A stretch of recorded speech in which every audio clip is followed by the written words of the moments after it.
হাদী ভাই মৃত্যুর আগে কি বলেছিল? এনসিপি বিএনপি চাইলেও পুরনো রাজনীতি থেকে বের হয়ে আসতে পারবে না, তার দল বলেছিল ভেঙে যাবে। এনসিপি এবং বিএনপিকে নিয়ে, সেই কথাগুলো মিলে যাচ্ছে। যেমন পারবে না। এরপরে চূড়ান্ত খেলাটা হবে এনসিপির সাথে। বিএনপি যখন শেখ হাসিনা কি বলছিলেন বিএনপিকে নিয়ে? জিয়া খুনি, খালেদা জিয়া খুনি, তারেক জিয়া খুনি, একটাকেও ছাড়বো না, এটা হলো বাস্তব বিএনপিকে কথা। নিয়ে সেটাও আমরা একটু দেখি। এই কথাগুলো আসলে মিলে যাচ্ছে। এই কথাগুলো কিন্তু বাস্তবে রূপান্তরিত হবেই, এটা বাস্তবতা।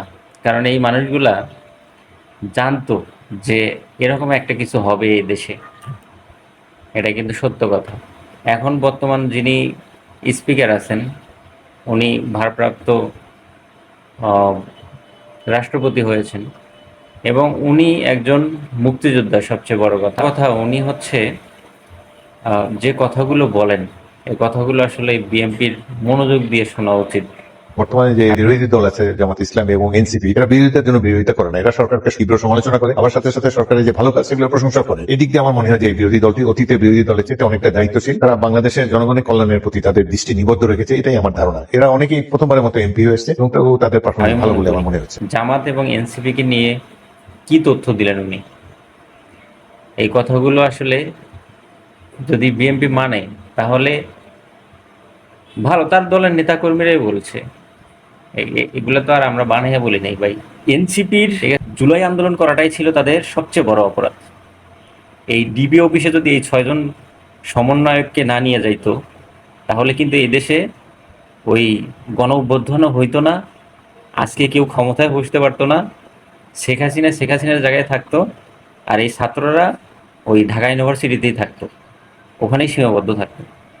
এই 6 জন সমন্বয়ককে ডিবি অফিসে নিয়ে যাওয়ার পরেই সারা দেশের মানুষ কিন্তু ফুলে ফুসে উঠেছিল, যার কারণে এই গণ অভ্যুত্থান হয়েছে।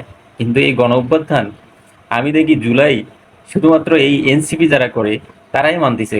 কারণ তারা মানে পুরো মাসব্যাপী তাদের একটা মানে পরিকল্পনা রাখছে, বিভিন্ন জেলায় বিভিন্ন থানায় তারা হচ্ছে পথসভা করবে।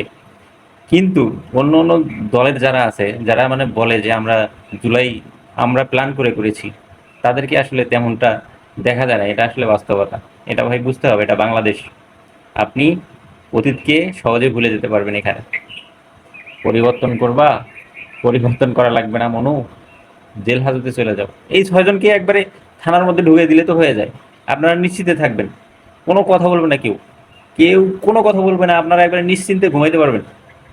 এই নাসিরউদ্দিন পাটোয়ারি আজকে থেকে কথা বলে না। এই নাসিরউদ্দিন পাটোয়ারি যখন কথা বলতো, তখন এই দলের নেতারাই বলতো যে ছেলেটা ভালো ভালো ভালো কথা বলে। আর এখন তাদের বিরুদ্ধে কথা বলতেছে, সেই কথাগুলো আবার খারাপ হয়ে যাচ্ছে। আহা, আফসোস আফসোস, এরকম আফসোস আর হয় না।